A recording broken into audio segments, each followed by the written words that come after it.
Good morning students. आज हम direct कैसे खाता बनाते हैं तो इस बात का अध्ययन करेंगे। तो आज हम प्रश्न क्रमांक 19वां सॉल्व करने वाले हैं, जिससे आप बिना जर्नल बनाए हुए खाता बनाएंगे। उसमें प्रश्न में आपको 3 खाते बनाने के लिए बोला गया है: क्रय खाता, विक्रय खाता, रोकड़ खाता। प्रश्न आपको दिखा होगा, प्रश्न क्रमांक 19वां। तो यहाँ पे प्रश्न में निम्न सूचनाओं के आधार पर क्रय खाता, विक्रय खाता तथा रोकड़ खाता बनाइए करके बोला गया है।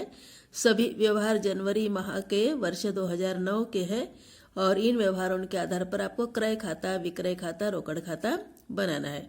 तो सबसे पहले क्रय खाता बनाते हैं। क्रय खाता बनाने के लिए पहले कौन कौन से व्यवहार आएंगे उस पर टिक लगा सकते हो। तो सबसे पहले तो रोकड़ शेष दिया है, वो रोकड़ खाते में आएगा। मोहन से माल खरीदा करके जो बोला गया है वह व्यवहार आएगा क्रय खाते में, ठीक है, क्योंकि उसकी प्रविष्टि होती है क्रय खाता डेबिट मोहन से, तो क्रय खाते के डेबिट में आएगा। फिर उसके बाद जनवरी 9 वाले व्यवहार में क्रय का उल्लेख है, नगद क्रय। नगद क्रय मतलब कि क्रय खाता डेबिट रोकड़ खाते से, ठीक है। फिर उसके बाद जो माल के संबंधित व्यवहार है जनवरी 20 का, निजी प्रयोग के लिए माल दिया, तो यहाँ पे इस व्यवहार की प्रविष्टि होती है आहरण खाता डेबिट क्रय खाते से, इसलिए यह व्यवहार भी क्रय बही में या क्रय खाते में आएगा। और फिर है 31 जनवरी का व्यवहार, माल चोरी हुआ। माल चोरी होता है तो प्रविष्टि आप करते हो चोरी से हानि खाता डेबिट क्रय खाते से, इसलिए यह व्यवहार भी क्रय खाते में आएगा। माल दान में दिया, माल दान में देते हो तो भी प्रविष्टि आप करते हो दान खाता डेबिट क्रय खाते से, इसलिए यह व्यवहार भी क्रय खाते में आएगा। अभी व्यवहार को देखो कैसे व्यवहार, कितने व्यवहार अभी आने वाले हैं। तो 5 जनवरी, 9 जनवरी, 20 जनवरी और 31 जनवरी के 2 व्यवहार ये क्रय खाते में आएंगे। तो सबसे पहले क्रय खाते का प्रारूप तैयार कर लेते हैं। क्रय खाते के प्रारूप में डेबिट के 4 कॉलम, क्रेडिट के 4 कॉलम, तिथि विवरण जर्नल पृष्ठ राशि, तिथि विवरण जर्नल पृष्ठ राशि। सबसे पहले दोनों पक्षों में वर्ष लिख लेंगे, 2009 करके पहले लिख लो। फिर उसके बाद अभी एक एक व्यवहार, जैसे कि 5 तारीख का व्यवहार, मोहन से माल खरीदा। मोहन से माल खरीदा प्रविष्टि आपको आती है, नहीं आती है तो रफ में बना के देखना या मन में सोचते हुए देखना कि मोहन से अगर माल खरीदते हैं तो क्रय खाता डेबिट होता है मोहन से। क्रय खाता डेबिट होता है, इस कारण से क्रय खाते के डेबिट में जाकर आप क्या लिखोगे, मोहन से करके लिखोगे। विपरीत नाम से आपको लिखना पड़ता है, तो मोहन से 11,800 रुपया लिखेंगे जनवरी 5 डेबिट पक्ष। फिर उसके बाद नेक्स्ट व्यवहार जो है 9 तारीख का क्रय से संबंधित है, नगद क्रय।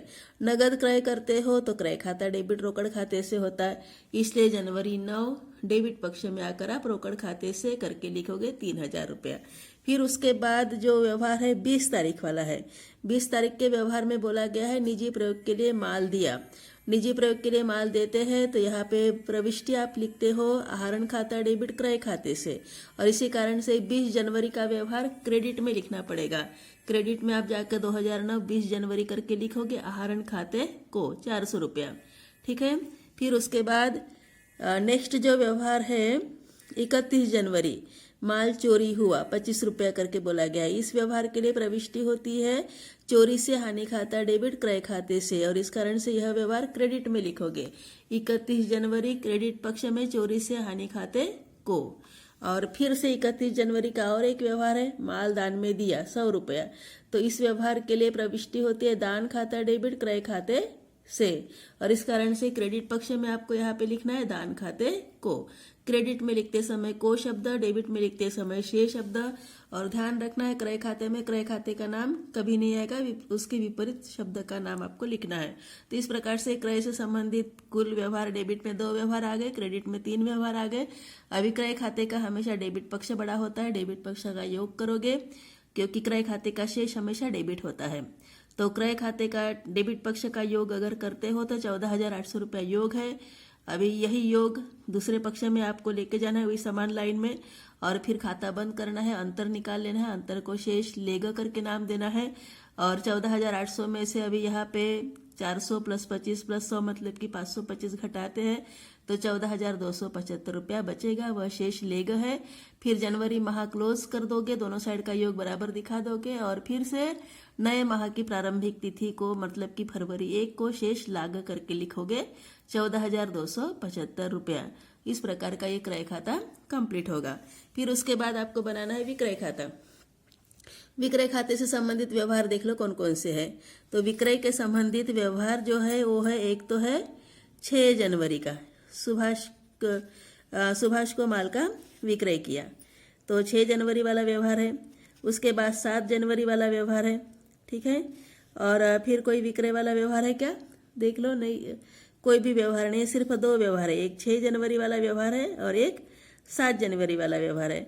तो 6 जनवरी और 7 जनवरी का ये व्यवहार विक्रय खाते में आएगा। विक्रय खाते के भी लिए भी कॉलम्स तैयार कर लो, तिथि विवरण जर्नल पृष्ठ राशि, तिथि विवरण जर्नल पृष्ठ राशि, डेबिट के 4 कॉलम, क्रेडिट के 4 कॉलम। अभी यहाँ पे सबसे पहले 6 जनवरी का व्यवहार, सुभाष को माल का विक्रय किया। सुभाष को माल का विक्रय करते हैं तो प्रविष्टि आप लोगों को आती है, वैसे जर्नल लेसन पढ़ चुके हो। और यह प्रविष्टि क्या होगी, सुभाष को माल बेचने से सुभाष डेबिट विक्रय खाते से, विक्रय खाते से करके आएगा, इसलिए क्रेडिट पक्ष से मतलब कि क्रेडिट पक्ष है। क्रेडिट पक्ष में जाकर आप रुकोगे और वहां पे जनवरी 2009 जनवरी 6 करके लिखोगे। सुभाष को इस शब्द से आप इस व्यवहार को लिखोगे 700 रुपया। फिर जनवरी 7 वाला व्यवहार जो है उसमें बोला गया है नगद विक्रय। नगद विक्रय के लिए प्रविष्टि होती है रोकड़ खाता डेबिट विक्रय खाते से। विक्रय खाते से है मतलब कि विक्रय खाते का क्रेडिट पक्ष। क्रेडिट पक्ष में आप रोकड़ खाते को करके लिखोगे 1,000 रुपया। अभी इस प्रश्न में मात्र 2 ही व्यवहार विक्रय के संबंधित थे, वही 2 व्यवहार आप यहाँ पे लिखे। दोनों व्यवहार क्रेडिट में आ चुके हैं, डेबिट में कुछ भी नहीं है, क्रेडिट में दोनों व्यवहार है। और दोनों व्यवहार का योग अगर करते हो तो 1700 रुपया योग दिखेगा। यही योग दूसरे पक्ष में बराबर समान लाइन में लिख लोगे। दूसरा पक्ष खाली है, अंतर पूरा 1700 रुपया आएगा, जिससे आप शेष लेगा करके लिखोगे जनवरी 31 को। तो जनवरी 31 2009 करके वर्ष पहले लिख लोगे, जनवरी 31 शेष लेगा 1700 रुपया आएगा। खाता बंद करना है, नए माह के प्रारंभ में शेष लागा करके दिखाना है। हमेशा विपरीत पक्ष में शेष लागा करके लिखा जाएगा। और विक्रय खाते का शेष हमेशा क्रेडिट होता है, इसलिए शेष लागा कहाँ पे दिखेगा, क्रेडिट में दिखेगा। क्रय खाते का शेष हमेशा डेबिट होता था, इसलिए शेष लागा कहाँ पे दिखा है, डेबिट पक्ष में। तो इस प्रकार से ये विक्रय खाते का शेष सदैव क्रेडिट होता है, क्रय खाते का शेष सदैव डेबिट होता है। इस बात पर भी हमेशा ध्यान रखना है।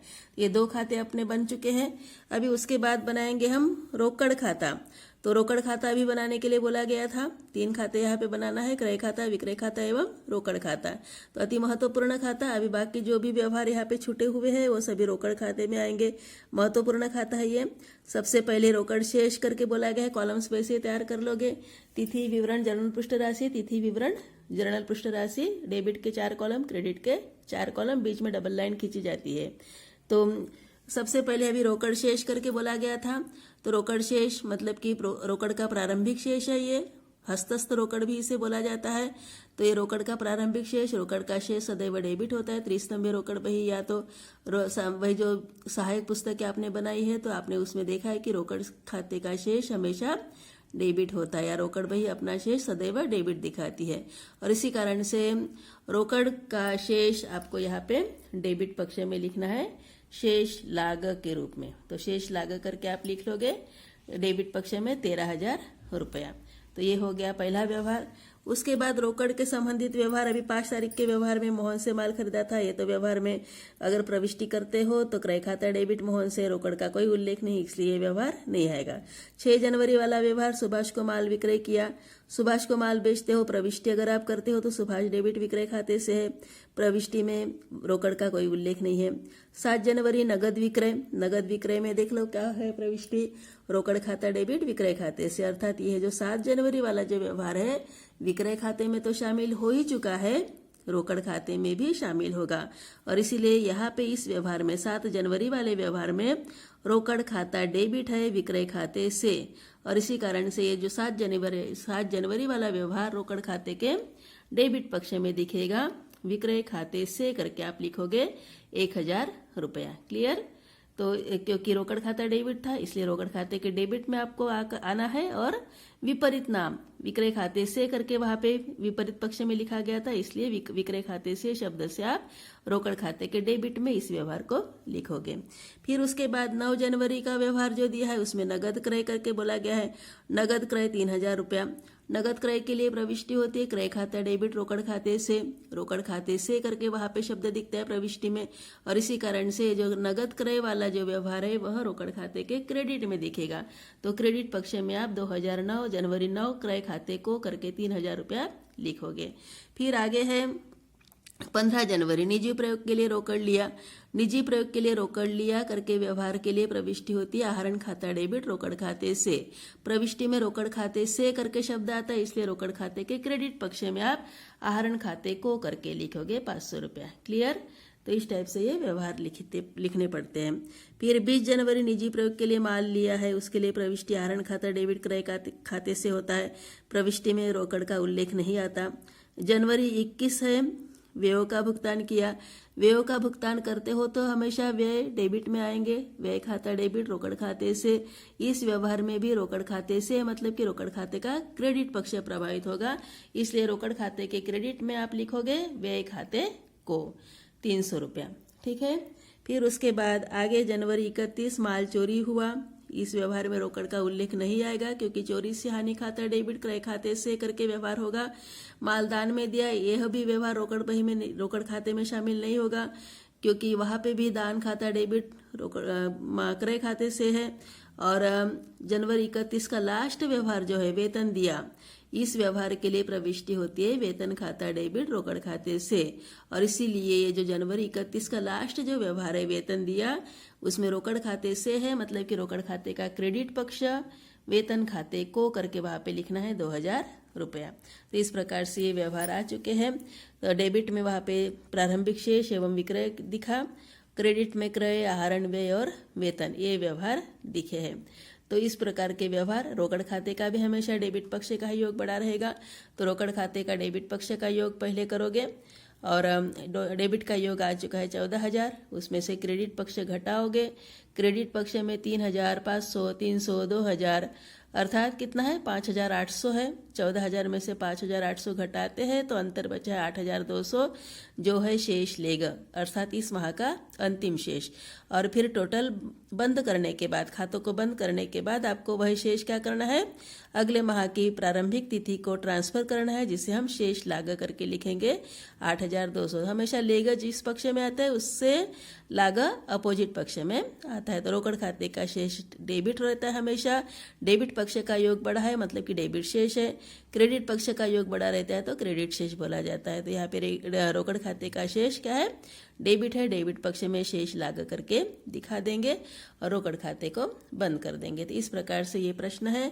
तो ऐसे ही हमें डायरेक्ट खाते बनाना आना चाहिए। डायरेक्ट खाते आने के लिए आपको जर्नल पता होना चाहिए। जर्नल अगर बन जाता है तो खाता अपने आप आराम से आप बना सकते हो।